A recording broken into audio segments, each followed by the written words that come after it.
Heç adın bilmediğim dermanlar sağaltı məni.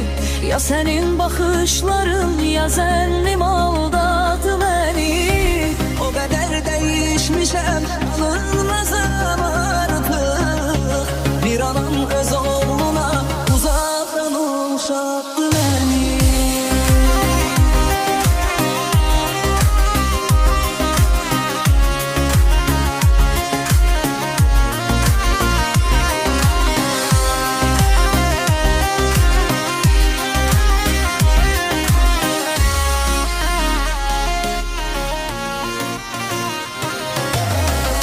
Seni katil tanıyır bu eşki bilenler.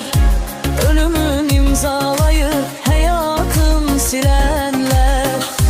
Geriye gözyaşı kaldı çaresizlikten. Kaş elimden de gelen, gözümden gelen.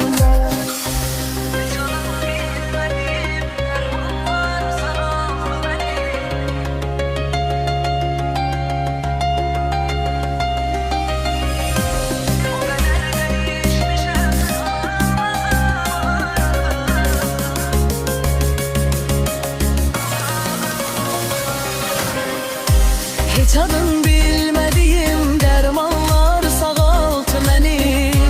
Ya senin bakışların ya zənnim aldattı beni. O kadar değişmişem, tanınmazam artık. Bir anam öz oğluna uzaktan uşaktı beni.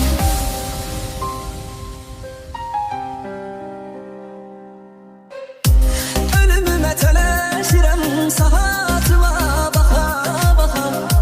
Kədərimi böyüdürəm, ürəyimi sıxa sıxa. Öz adımı unuduram, qapı qapı düşə düşə. Fikrimi dağıdıram, qutu qutu şüşə. Heç adın bilmediğim dermanlar sağaltı məni. Ya senin bakışların ya zənnim aldattı məni. O kadar değişmişem, tanınmazam artık.